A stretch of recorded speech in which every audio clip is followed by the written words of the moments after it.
Hello students, आज हम start करेंगे क्लास 8 की पॉलिटी का chapter number 3, that is why do we need a parliament.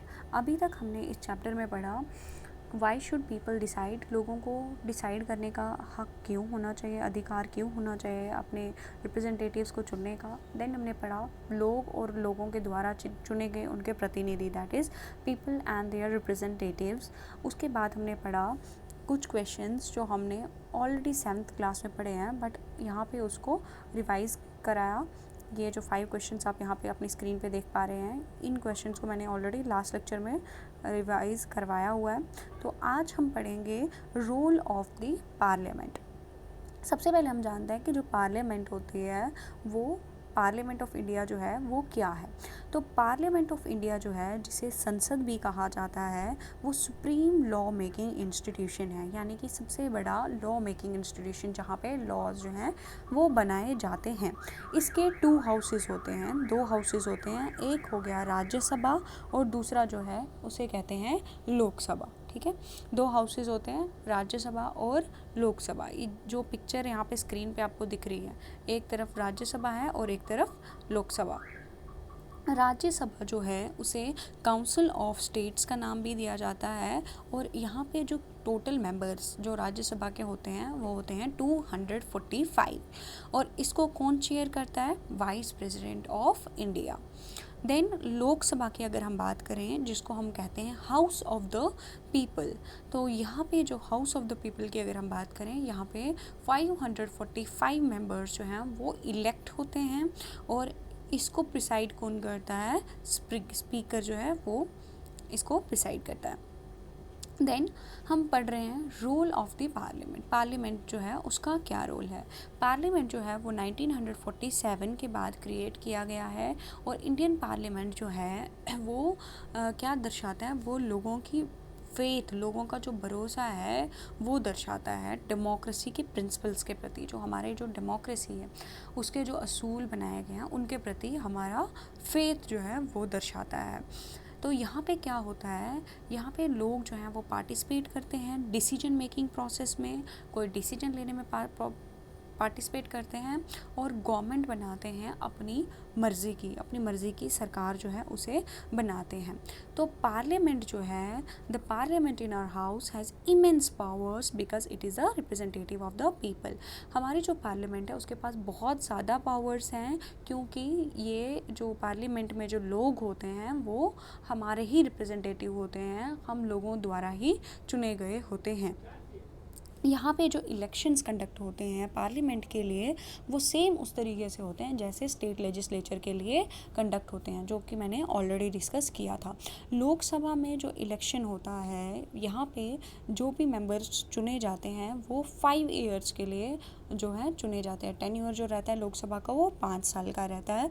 यहाँ पे कैसे इलेक्शन होता है? जो पूरी कंट्री है, जिस तरीके से हम लोग स्टेट इलेक्शंस की जब हम बात कर रहे थे, स्टेट लेजिस्लेटिव की जब हम बात कर रहे थे, तो वहाँ पे हमने क्या किया था, स्टेट को कुछ कॉन्स्टिट्यूएंसीज़ में डिवाइड किया था। कॉन्स्टिट्यूएंसीज़ मैंने बताया था जोग्राफिकल एरियाज़ होते हैं, ठीक है।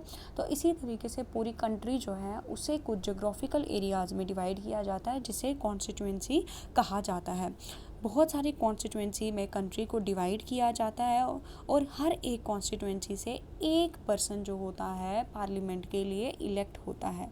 हर कॉन्स्टिट्यूएंसी में क्या होता है, जितनी भी पॉलिटिकल पार्टीज़ हैं, for example BJP, Indian National Congress, Bahujan Samaj party, और भी बाकी जो भी हमारे पास पार्टीज़ हैं, वो सभी अपने कैंडिडेट्स जो हैं उनको वहाँ पे दिखाते हैं कि हमारे ये कैंडिडेट्स हैं। तो उसके बाद क्या होता है, जब इलेक्शन होता है तो लोग उन कैंडिडेट्स में से कोई कैंडिडेट जो होता है हर एक कॉन्स्टिट्यूएंसी में से इलेक्ट करता है।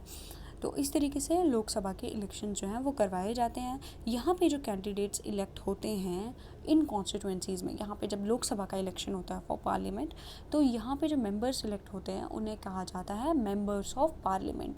जबकि जब स्टेट में जो मेंबर्स इलेक्ट होते हैं कॉन्स्टिट्यूएंसी से, उन्हें मेंबर ऑफ लेजिस्लेटिव असेंबली कहा जाता है। The candidates who contest elections usually belong to different political parties. ये बताया मैंने आपको कि जो भी लोग इलेक्शन कंटेस्ट करते हैं वो अलग अलग पॉलिटिकल पार्टी से बिलोंग करते हैं।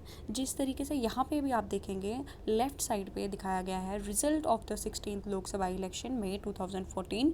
यहाँ पे बहुत सारी इलेक्शन पार्टीज़ जो हैं, पॉलिटिकल पार्टीज़ के नेम्स दिए गए हैं और बताया गया है कि हर एक पॉलिटिकल पार्टी का इस इलेक्शन में कितने मेंबर्स जो हैं वो कितने जो मेंबर्स इलेक्ट हुए, कितने एमपीज़ जो थे हर एक पॉलिटिकल पार्टी से बने। देन क्या बता रहा है यहाँ पे कि एक बार वंस इलेक्टेड, जब एक बार ये कैंडिडेट्स इलेक्ट हो जाते हैं तो ये क्या बनते हैं, मेंबर्स ऑफ पार्लियामेंट। जो भी कॉन्स्टिट्यूंसी से मेंबर इलेक्ट होता है पूरी कंट्री में उसे कहा जाता है मेंबर ऑफ पार्लियामेंट। ये सभी एमपीज जो हैं ये सारे जो हैं मिलकर क्या बनाते हैं, together make up the parliament, together सब मिलके पार्लियामेंट जो है उसे बनाते हैं।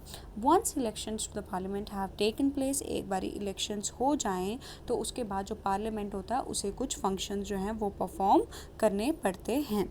ठीक है, तो ये फंक्शंस क्या हैं, to select the national government. अब जो ये एमपीज बनते हैं इनको अब नेशनल गवर्नमेंट जो होती है, सरकार जो होती है पूरे देश की जो सरकार होती है वो बनानी होती है, यानी कि यूनियन गवर्नमेंट बनानी होती है। तो यहाँ पे पार्लियामेंट जो होता है उसके पास क्या क्या होता है, एक तो 2 हाउसेस हमने बात करी, लोकसभा, ठीक है, जिसे क्या कहते हैं हाउस ऑफ द पीपल, और राज्यसभा, ठीक है, और इसके सिवाय हम प्रेसिडेंट जो होता है वो पार्लियामेंट में होता है। जब एक बारी लोकसभा के इलेक्शन हो जाएं तो एक लिस्ट बनाई जाती है कि हाँ कौन सी पार्टी से कितने एमपी जो हैं वो इलेक्ट हुए हैं, जिस तरीके से यहाँ पे आप देख पा रहे हैं। उसके बाद क्या होता है, हर एक पॉलिटिकल पार्टी जो होती है, for a political party to form the government they must have एक पॉलिटिकल पार्टी को अगर किसी भी पॉलिटिकल पार्टी को अगर गवर्नमेंट बनानी है तो क्या किया जाता है, मेजॉरिटी होनी चाहिए उनकी पार्लियामेंट में। 545 मेंबर जो होते हैं वो लोकसभा के टोटल होते हैं। तो इनमें से जिस भी पॉलिटिकल पार्टी को अपनी सरकार बनानी है तो उसके पास कितने मेंबर्स होने चाहिए, 272 या उससे ज़्यादा नंबर्स होने चाहिए। मतलब एट लीस्ट हाफ मेंबर्स तो नंबर तो उसके पास होना चाहिए, 543 का हाफ मेंबर तो उसके पास होना ही चाहिए। यहाँ पे एक और बात बताई जा रही है एंग्लो इंडियंस की। देखिए लोकसभा में 545 मेंबर्स होते हैं टोटल, यहाँ पे 545 में से 543 मेंबर्स जो होते हैं वो इलेक्शन के द्वारा चुने जाते हैं, यानी कॉन्स्टिट्यूंसीज़ में से इलेक्ट किए जाते हैं। जो 2 मेंबर्स होते हैं उन्हें कहा जाता है एंग्लो इंडियन नॉमिनेटेड मेंबर्स। अब ये एंग्लो इंडियन का क्या मतलब है, एंग्लो इंडियन मेंबर्स वो मेंबर्स हो गए जिनकी एंसेस्ट्री जो है, जिनके माँ बाप में से कोई एक जो है वो ब्रिटिशर रह चुका है, ठीक है, क्योंकि ब्रिटिशर हमारे यहाँ पे पहले राज करते थे। तो इनमें से कोई अगर ब्रिटिशर है, कोई एंसेस्ट्री है इनकी ब्रिटिशर की, या फिर एक और चीज़ जो है वो डिसाइड की जाती है कि इसके सिवाय क्या होता है कि एक तो 2 में से एक मेंबर इनका क्या होना चाहिए, ब्रिटिशर होना चाहिए, या फिर कोई ऐसा ब्रिटिशर जो कि यहाँ रहा है, जो इंडिया में बॉर्न हुआ है और इंडिया में ही जो रह रहा है, उनमें से इलेक्ट किया जाता है। प्रेसिडेंट इन 2 मेंबर्स को इलेक्ट करता है। तो यहाँ पे फिर क्या बनाई जाती है, सरकार बनाई जाती है।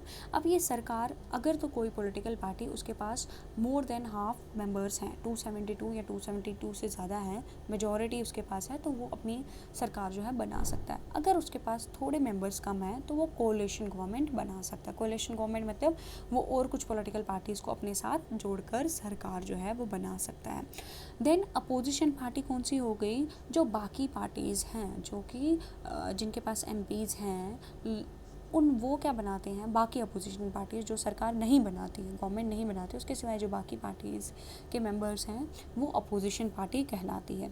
और मेन अपोजिशन पार्टी कौन कहलाती है, जिसके पास सबसे ज़्यादा मेंबर ऑफ पार्लियामेंट रहेंगे आफ्टर किसके, जिसने सरकार बनाई। यहाँ पे अब बताया जा रहा है one of the most important functions of the Lok Sabha is to select the executive. यहाँ से हम नेक्स्ट लेक्चर में पढ़ेंगे, आज यहाँ पर ही हम रुकते हैं। Thank you.